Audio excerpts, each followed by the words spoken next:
Buenas noches, queridos hermanos. Una vez más nos disponemos a dar comienzo a nuestra reunión de enseñanza y oración, ¿cierto? En esta noche el tema es sobre la curación de la hija de Jairo. Para eso les invito a que leamos en el libro de Lucas, el capítulo 8, en el verso 40, dice que es el inicio o la generalidad de este tema que ha de ser desarrollado. Lucas 8:40 dice: cuando volvió Jesús, le recibió la multitud con gozo, porque todos le esperaban. Entonces vino un varón llamado Jairo, que era principal de la sinagoga, y postrándose a los pies de Jesús, le rogaba que entrase en su casa, porque tenía una hija única, como de 12 años, que se estaba muriendo, y mientras iba, la multitud le oprimía. Hasta aquí nomás, para que tengamos la generalidad del tema. En esta noche hemos invitado a nuestro hermano Iván Nasta, de la iglesia en Calle Libertad, aquí cerca de la iglesia nuestra. Él ha de tener a su cargo la presentación de este tema, siendo el último tema de esta serie que venimos desarrollando ya hace 16 reuniones. El próximo miércoles hemos de dar comienzo a otra serie sobre el mes de la Biblia, con 4 temas acerca de la palabra de Dios y distintos aspectos de la palabra de Dios. Allí han de tomar estas reuniones 4 hermanos con un ministerio reconocido sobre estos temas. Ellos nos han de explicar estos 4 temas los próximos 4 miércoles de septiembre. Así que los esperamos a todos, agenden esta reunión para que no perdamos detalle de estos temas tan importantes. Luego vamos a tener una palabra de oración y luego escucharemos algo de música, como hacemos todos los miércoles. En esta noche tenemos algo especial, muy nuestro, muy autóctono, así que los invitamos a todos a disfrutar de un espacio musical, y luego nuestro hermano Iván entonces tiene a su cargo el desarrollo del mensaje. Oremos. Padre nuestro que estás en el cielo, te damos las gracias por este día y porque nos permites estar juntos más allá de la distancia y de las inclemencias del tiempo y del encierro, de todas las cosas que nos obligan a estar separados. Pero gracias te damos, Señor, porque podemos estar juntos aunque sea en forma virtual. Gracias por tu palabra que hemos aprendido en todas estas reuniones, y te pedimos ahora por esta última reunión de la serie sobre los milagros a cargo de nuestro hermano Iván. Que tú le bendigas, Señor, le des la palabra justa y adecuada para llegar cada uno de nosotros de acuerdo a nuestras necesidades. En tus manos le encomendamos. Y, Señor, queremos que tú le bendigas tanto a él en exposición como también en su vida personal. Quédate con nosotros, acompáñanos, te lo rogamos en el nombre del Señor Jesús. Amén.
Hola hermanos de la iglesia en Caraza, tengan todos ustedes muy buenos días. Es una alegría enorme para nosotros y para mí compartir este tiempo con ustedes. Mi nombre es Iván Nasta, junto con mi familia nos congregamos en la iglesia de calle Libertad. Mi esposa Hanna y mi hija Emilia, de 2 años, y desde aquí, desde casa, les mandamos muchos cariños, que el Señor les bendiga, y agradecidos a la iglesia por esta oportunidad y la extensión de esta invitación, pero también agradecidos a Dios por la gran oportunidad, el privilegio, el desafío, la responsabilidad que nos da y nos permite al poder abrir su santa y bendita palabra. En esta oportunidad sé que han estudiado algunos milagros de Jesús en el Evangelio de Lucas, pero me gustaría que me puedan acompañar y que puedan abrir sus Biblias ahí en el lugar donde estés, en el Evangelio según San Marcos. Vamos a considerar este milagro en este Evangelio porque justamente Marcos nos va a detallar y nos van a traer algunos datos asombrosos, y vamos a sacar juntos con la ayuda del Espíritu Santo algunas cuantas enseñanzas para cada uno de nosotros.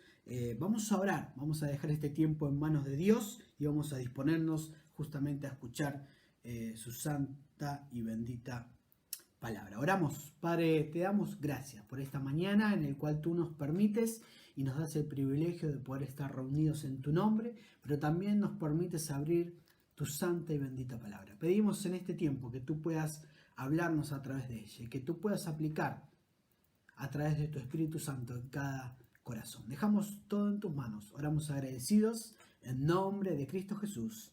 Amén. Hermanos, es interesante porque muchas veces nosotros tenemos como la capacidad de reaccionar con cierta mesura, con cierto equilibrio en medio de problemas cuya solución parece estar todavía al alcance de nuestra mano. Pero cuando el problema se sale de control, entonces la tendencia de nuestro corazón es a desesperarnos, es a llenarnos de temor. Y justamente esta historia nos va a enseñar que la verdadera fe es aquella que nos permite seguir confiando, aun cuando enfrentamos problemas que no parecen tener ninguna solución. Cuando definitivamente nos encontramos en un pozo oscuro y no tenemos idea de cuándo vamos a poder encontrar un pequeño rayo de luz, alguna enfermedad incurable, algún matrimonio destruido, algún problema económico serio o alguna pérdida de un ser querido. Y nuestro Dios suele justamente usar este tipo de circunstancias para no solamente trabajar en nuestra vida y en nuestro corazón, sino que también para magnificar su poder y su gracia en una forma extraordinaria. Como justamente vamos a ver en esta historia en el capítulo 5 del Evangelio según San Marcos. Les invito a que puedan abrir sus Biblias. Aquí en este capítulo hay 3 historias, pero vamos a considerar en esta mañana las 2 historias restantes, donde Marcos nos habla de una niña moribunda y una mujer con una larga enfermedad. Y lo que tienen en común estas historias es que desde la perspectiva humana, estos casos eran incurables, eran causas perdidas. Sin embargo, vamos a ver que la confianza en Jesús hizo toda la diferencia en medio de estas 2 circunstancias desesperantes. El versículo 21 en adelante dice así la palabra de Dios en esta primera escena. Pasando otra vez Jesús en una barca a la otra orilla, se reunió alrededor de él una gran multitud y él estaba junto al mar. Y vino uno de los principales de la sinagoga, llamado Jairo, y luego que le vio se postró a sus pies y le rogaba mucho, diciendo: mi hija está agonizando, ven y pon las manos sobre ella para que sea salva y vivirá. Fue pues con él y le seguía una gran multitud y le apretaban. En este pasaje vemos la petición de un padre angustiado. Si hay algo en la vida, hermanos, que nos enseña, es que el dolor y la aflicción son las 2 cosas más democráticas del mundo. Las desgracias no respetan al rico o al pobre, la desgracia no respeta al sabio o al necio. Y en este caso nos dice el Evangelio de Marcos que toca la puerta de un hombre llamado Jairo, un hombre respetado, un hombre próspero. Jairo era uno de los principales de la sinagoga, era uno de los oficiales, que era justamente el lugar de reunión para adorar al Señor. Cada sinagoga tenía un oficial o un grupo de oficiales que se encargaban de supervisar todo lo concerniente al culto de adoración. Así que generalmente ser el principal de una sinagoga era ser una persona reconocida, elegida por la comunidad, cuyo carácter y liderazgos y sobre todo su devoción religiosa era reconocida por todo el pueblo. Así que Jairo tenía una posición muy visible y muy respetable en la ciudad de Capernaum, justamente, que es donde se desarrolla esta historia. Y seguramente Jairo estaba en contacto con los líderes religiosos de Israel, ya que en este punto del ministerio del Señor estaba manifestando una fuerte oposición. Sin embargo, aquí lo encontramos a este hombre respetable, reconocido por todo el pueblo, postrado de rodillas ante el Señor, rogándole humildemente que venga a su casa, porque su hijita, como dice el pasaje, literalmente estaba a punto de morir. Marcos dice más adelante en el verso 42 que la niña tenía apenas 12 años y el Evangelio de Lucas le agrega el condimento de que era hija única. Sin embargo, algo parecía tener la certeza de que Jesús era capaz de sanarla. Recuerda, hermano, que fue precisamente en la sinagoga de Capernaum donde el Señor en Marcos, en el capítulo 1, verso 21 al 28, sanó a un hombre endemoniado. Y Jairo era el principal de la sinagoga. Muy probablemente Jairo había visto el poder de Cristo en acción. Aparte de que en este evangelio se ve claramente que Capernaum fue uno de los escenarios o de las ciudades donde Jesús llevó a cabo la mayoría de sus milagros. Así que Jairo tiene la confianza de que Cristo tenía el poder necesario para sanar a su hija. Y es por eso que no le importó suplicarle al Señor de rodillas delante de todo el mundo que sanara a su niña. Ahora, piensa en esto. Para Jairo lo que estaba haciendo era algo muy arriesgado. Para este hombre, justamente por la posición social y religiosa que él ocupaba. Pero él amaba más a su hija que su reputación. Y él sabía que su niña estaba a punto de morir, a menos que Jesús decidiera hacer algo. En otras palabras, su corazón de padre no le permitía estar atento a ninguna otra cosa que no fuera ese último rayo de esperanza en la persona de Jesús. Haríamos cualquier cosa por causa de nuestros hijos, sobre todo cuando están en una situación desesperante. Y Jairo sabía que no tenía mucho tiempo para estar preocupado, para guardar el protocolo de su cargo. Él iba a hacer todo lo que estuviera al alcance de su mano para salvar la vida de su hija, aunque eso le costara perder todo el prestigio social religioso que tenía. Pero ocurre algo inesperado, hermanos. Fíjense, en los versículos 25 en adelante nosotros encontramos una escena que Marcos va a introducir y que pone a prueba la fe que Jairo había demostrado tener hasta este momento en la persona del Señor Jesús. Aparece en escena una mujer enferma que padecía de flujo de sangre desde hace 12 años. De manera que muy probablemente en el mismo año que la hija de Jairo nació, en ese mismo año esta mujer enfermó y sus historias se fueron desarrollando por separado de una de la otra hasta que de repente las dos se juntan en la persona de nuestro Señor Jesucristo. Ahora fíjense, hermanos, esta mujer hace algo bien extraño. Dice el verso 27 y 28, cuando oyó hablar de Jesús, vino por detrás entre la multitud y tocó su manto, porque decía, si tan solo tocar el manto, seré salva. ¿Por qué extraño? Porque no olviden, hermanos, que Jesús estaba yendo ¿a dónde? A la casa de Jairo. ¿A qué? A sanar a su hija. ¿Por qué? Porque estaba a punto de morir. Si había algo obvio en este momento es que no había mucho tiempo para perder. Sin embargo, Jesús parece no tener prisa. Él se detiene en medio de cientos de personas y aparece esta pregunta casi cómica, ¿no es cierto? ¿Quién me ha tocado?, dice el Señor. Pedro y los que estaban con él dicen, Señor, ¿pero cómo preguntas? Hay una multitud, todos se apretan. Pero Jesús había decidido sacar a la luz lo que esta mujer quería mantener en secreto. Fíjense el verso 33. Entonces la mujer, temiendo y temblando, sabiendo lo que en ella había sido hecho, vino y se postró delante de él y le dijo toda la verdad. Y él le dijo, hija, tu fe te ha hecho salvo, ve en paz y queda sana de tu azote. Por un lado vemos que Jesús ayudó a esta mujer a tener un mejor entendimiento del milagro. Recuerden que ella creía que solo al tocar el manto de Jesús podía sanarse. Pero el Señor le hace ver que fue lo que la fe hizo la diferencia, no su ropa.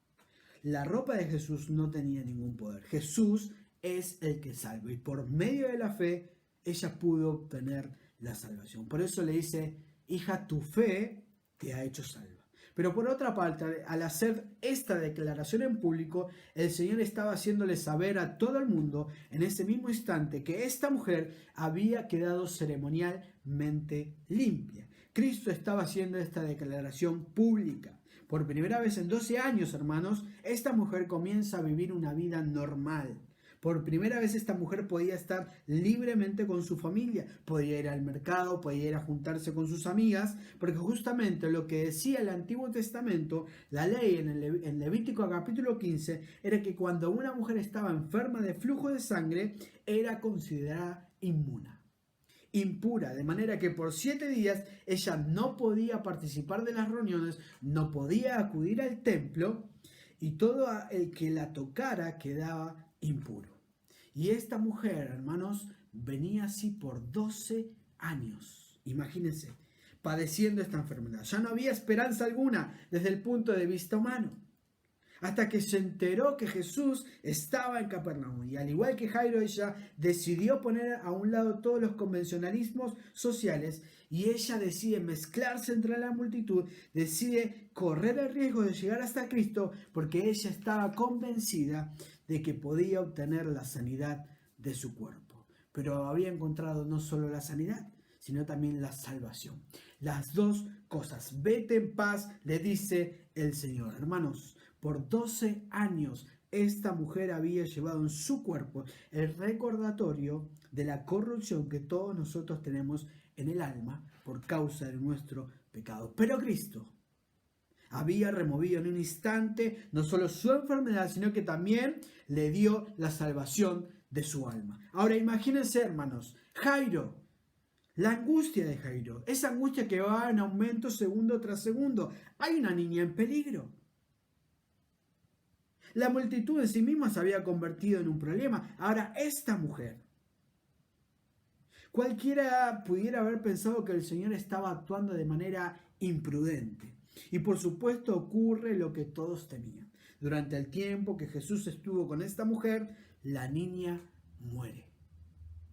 Y aquí entramos en la tercera escena, donde vamos a ver el poder, la autoridad de Jesús frente a la muerte, la compasión y la ternura de Jesús cuando todo parece perdido. Fíjese, verso 35, dice: mientras él aún hablaba, vinieron de casa del principal de la sinagoga, diciendo: tu hija ha muerto. ¿Para qué molestas más al maestro? Esto, hermanos, tendría que haber sido un golpe muy duro en la vida de Jairo. Se terminó toda esperanza. ¿Por qué tendría que haber atravesado esa mujer? Jairo tenía que fortalecer su fe y Jesús lo sabía. Por eso Jesús de manera inmediata interviene para poner su mente en una perspectiva correcta. Fíjense el verso 36. Jesús sabía lo que estaba pasando, lo que estaba pensando Jairo, y dijo: no temas, cree solamente. Y hermanos, ante una situación así, todos nosotros necesitamos que el Señor nos ayude a pensar de manera correcta. Jairo debía recordar en ese momento que no importa cuán terrible pueda ser una situación, nuestro Dios siempre será confiable. No importa la circunstancia, no importa que se ponga peor, nuestro Dios siempre será confiable. Y es muy probable que Jairo hubiese pensado que el Señor no hubo actuado con rapidez. Pero el Señor sabía, no había razón alguna para apurar el paso. Las cosas iban a suceder en el momento preciso. Alguien dijo una vez: la gracia de Dios nunca actúa según nuestro horario. Pero para Jairo era demasiado tarde. Para Jesús las cosas ocurrían de manera muy prolija. Y Jesús le presenta otra perspectiva. Y el Señor le dice: Jairo, no temas. Cree solamente. En otras palabras, Jairo, tranquiliza tu corazón, deja hacer las cosas en mi tiempo y verás que es infinitamente mejor que en el tiempo tuyo. Tu responsabilidad y mi responsabilidad es seguir confiando. Y esa es la clave para pasar la prueba, hermanos. Seguir creyendo, para atravesar la prueba, seguir creyendo, porque muchas veces en el momento de la prueba lo primero que invade nuestro corazón es la duda.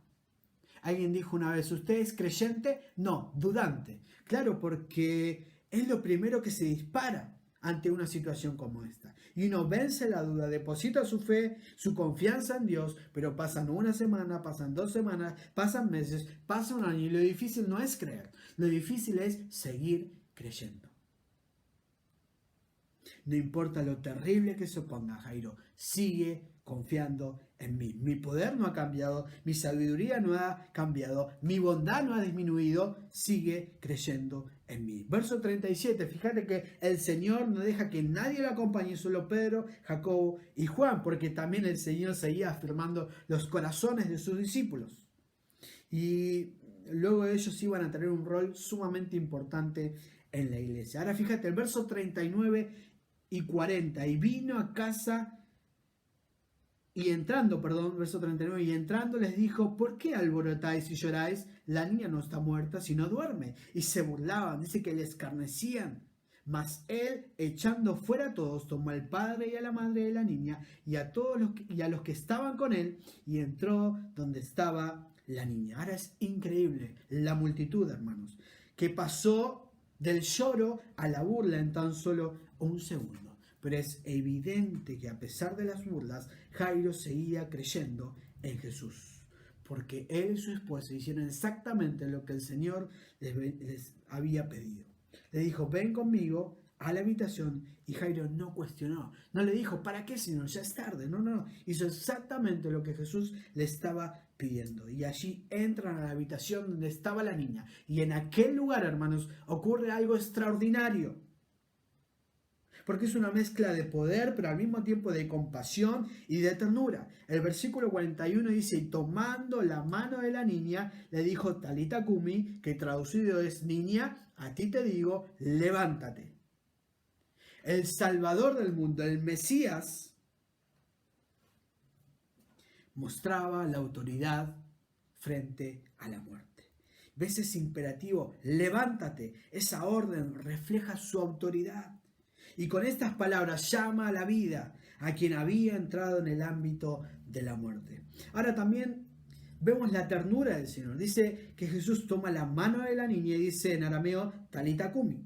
La palabra talita es un diminutivo cariñoso que se usaba para mostrar un gran afecto. Y la segunda palabra, Cumi, significa levantarse. Cuando uno se despierta del sueño, de modo que lo que Jesús hace aquí es muy similar a lo que hace cualquier padre, y se acerca a su niño y le dice, cariño, tesoro, es hora de levantarse, es hora de desayunar, es hora de hacer las cosas, levanta por favor. Eso es lo que Jesús hace aquí. Ahora fíjese el verso 42, otro detalle que Marcos nos trae y nos saca de luz. Dice, y luego la niña se levantó y andaba, pues tenía 12 años, y se espantaron en gran manera. Es muy probable, hermanos, que esta niña hubiese estado sin comer por algunos días, porque esto es lo que hace cuando uno está enfermo, nos saca el apetito. Pero ahora el Señor acaba de restaurar a esta niña al estado en que ella estaba antes de enfermar. Así que ella había vuelto a tener toda su energía, porque dice que andaba y ahora necesitaba comer, como todos los adolescentes saludables. Así que el milagro de restauración había sido completo, había sido total. Las cosas salieron como Jesús quería que salieran. Ahora, hermanos, ¿qué aprendemos de estas dos historias? ¿Qué aprendemos de estos dos milagros? Por un lado, que nuestro Dios no solo sabe qué hacer en situaciones desesperantes, sino cómo hacerlas y cuándo hacerlas. Nuestro Dios sabe. Tanto Jairo como los discípulos pudieron haber pensado que Jesús estaba siendo negligente, pero por esa supuesta tardanza era parte de su amor para con él. Porque al fin de cuentas, hermanos, el Señor le dio más de lo que había pedido. Jairo le había pedido que sanara a su hija. el Señor resucitó a su hija. El milagro fue más extraordinario y lo hizo para revelarse a Jairo más ampliamente. Lo hizo para fortalecer su fe. Hermanos, las pruebas llegan a nuestra vida, golpean nuestro corazón para revelar lo que hay dentro de nuestra vida, pero también para revelar quién es Dios, quién es ese Dios en el cual confiamos. ¿Cuál es la dimensión del Dios que tenemos? ¿Cuál es la dimensión del Dios que tenemos en momentos difíciles como estos? Yo voy a dejar que las cosas se pongan peores, dice el Señor. Es como cuando Lázaro enferma. ¿Recuerdas la historia? Y María y Marta le envían cartas diciendo: Señor, al que tú amas está enfermo. ¿Y qué dice el Señor? Bueno, vamos a esperar que se ponga peor. Y dice: esta enfermedad no es para muerte, sino que para la gloria de Dios. Muchas veces el Señor actúa de esa manera y rompe con todos nuestros esquemas y toda lógica humana. Pero una de las formas en que Dios muestra su amor y su cuidado para con cada uno de nosotros es haciendo las cosas en su tiempo y a su manera. Y lo sé, hermanos, por experiencia propia. Y también sé que es mucho más fácil mencionarlo y aceptarlo que cuando tenemos que pasar por experiencias difíciles. Pero no es por negligencia, hermanos. Es por amor que no se apresura cuando nosotros queremos que vaya más rápido. No es por las circunstancias que nos abatimos o que nos desesperamos en medio de la prueba. Muchas veces es por nuestra falta de fe. Nuestra falta de fe. Porque somos frágiles. Porque somos humanos. Porque somos hombres de carne y hueso. Somos hombres y mujeres comunes y corrientes. Es por nuestra falta de fe. No temas, cree solamente. Son dos cosas que se excluyen la una de la otra. No temas, cree. No temas, cree. Él nunca nos va a llevar a un lugar donde su gracia no nos pueda sostener. Nunca. Ahora, no sé si vos te das cuenta, pero Él es más sabio que vos y que yo. Esa fue la lección que Dios le dio a Job en todo su libro. Job no le pidió que resucitara a sus hijos, no le pidió que le devolviera sus bienes. Lo único que Job le pidió es: Señor, yo quiero una explicación. Es todo lo que pido. Y al final, en el capítulo 38 de este libro, Dios se aparece y dice: ok, Job, ciñe tus lomos, ahora yo haré las preguntas y tú me responderás. ¿Dónde estabas tú cuando fundé la tierra? Házmelo saber si quieres inteligencia. Dios le hizo a Job 64 preguntas, hermanos, una tras de la otra, y todas terminaban en el mismo punto: yo no sé, yo no sé, yo no sé, no sé. Ahora, Dios no le respondió a Job ninguna de sus preguntas. Más bien le dijo: ¿de verdad, Job? ¿De verdad vos no podés confiar en mí a menos que yo te explique lo que estoy haciendo con tu vida? ¿No puedes confiar en mí? Hasta que Job entendió. Y al final de su prueba dijo Job: de oídas te había oído, mas ahora mis ojos te ven. Pero Dios lo tuvo que llevar por ese recorrido de incertidumbre, de dolor, de aflicción, para entender quién era Dios.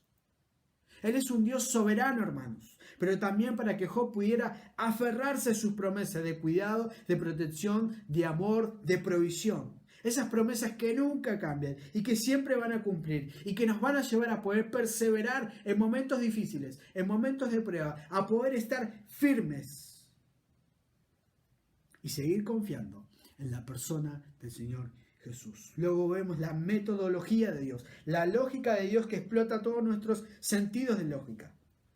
Si la mujer del flujo de sangre hubiera salido con la suya y hubiera desaparecido de la cena después de tocar a Jesús, ahora Jesús quería darle algo mucho mejor.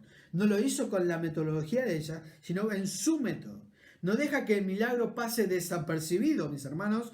Confiar en Dios es aceptar con gozo que Él tiene el control absoluto y que sus formas de hacer las cosas son infinitamente superiores a las nuestras.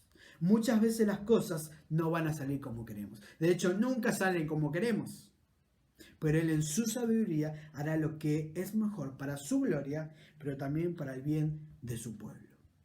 El ejemplo del apóstol Pablo, él había pedido al Señor que lo dejara ir a los romanos, pero siempre se interponía algo. Pablo oraba, y qué cosa más noble, hermanos, querer ir a Roma a predicar el Evangelio, pero siempre había problemas. Pero al final, ¿qué pasó?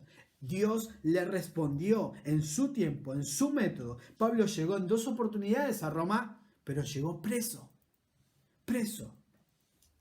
Yo no creo que Pablo pensaba que esa iba a ser la manera de poder llegar a Roma. Ahora te das cuenta, la metodología de Dios no es como Pablo pensaba. La metodología de Dios no es como vos y yo pensamos, es como Dios piensa, pero en su tiempo, que es mejor que el tuyo y el mío. Romanos capítulo 8, verso 31-32. Si Dios es por nosotros, ¿quién contra nosotros? El que no escatimó a su propio Hijo, sino que lo entregó por todos nosotros, ¿cómo no nos dará también con Él todas las cosas? Pero recuerda, es en su tiempo y en su forma.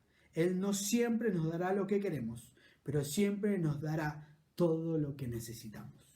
No existen para nosotros causas perdidas, porque Jesús está al control, Jesús está al mando, y porque Él nos ama con un amor sublime. Ahora este pasaje empezó con desesperación, angustia, pero termina con alegría y adoración. ¿Y qué fue lo que hizo la diferencia? Que Jesús estaba ahí. Jesús estaba ahí. Jesús hizo la diferencia. Tanto Jairo como la mujer creyeron en Jesús, a pesar de que en ambos casos el problema parecía no tener solución.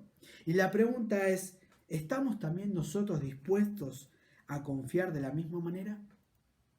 Aunque el mundo se ponga patas para arriba, ¿estamos dispuestos a confiar de la misma manera?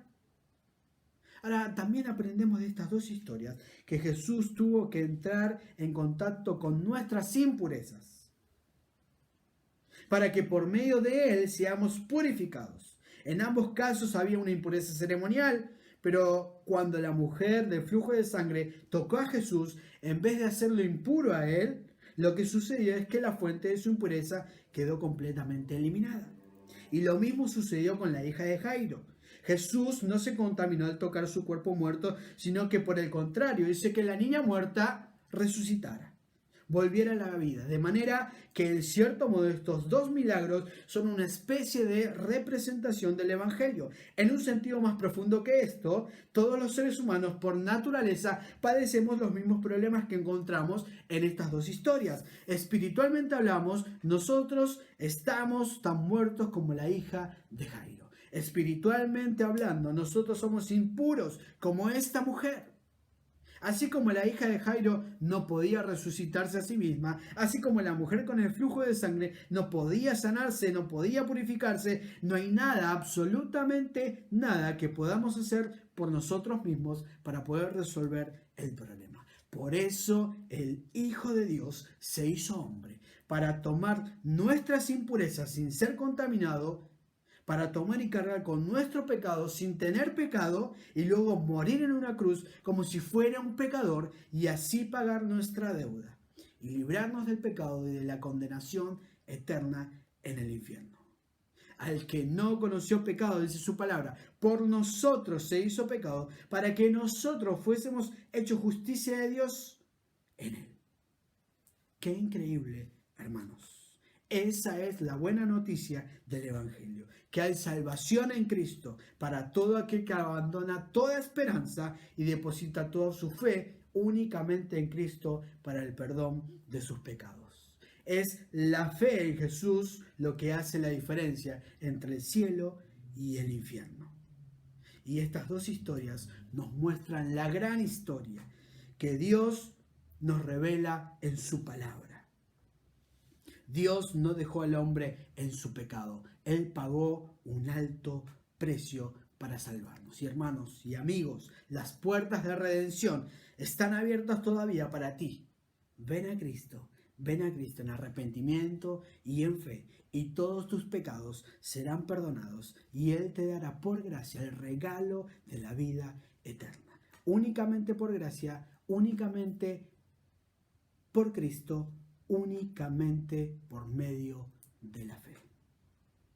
Hermanos, Que Dios bendiga su palabra, obre en nuestros corazones para la gloria de su nombre y para el bien de nuestras almas. Que el Señor nos bendiga.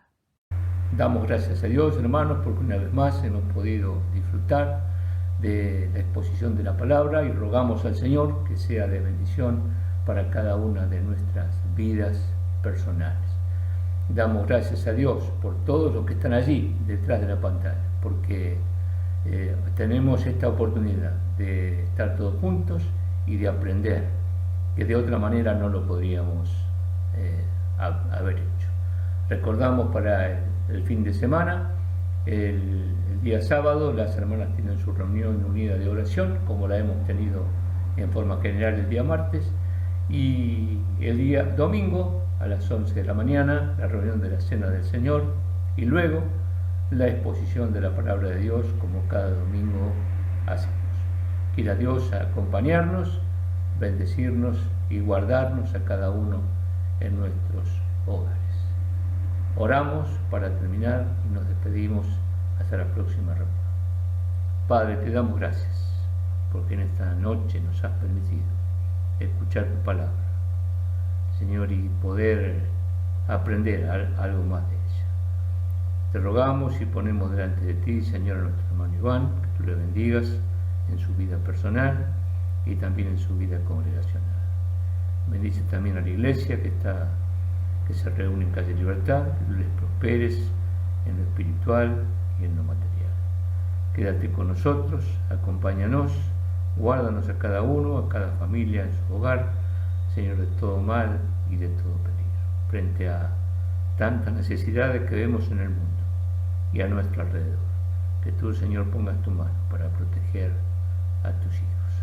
Te damos gracias por tu sostén y tu compañía y tu misericordia. En nombre del Señor Jesús dejamos todo en tus manos. Amén.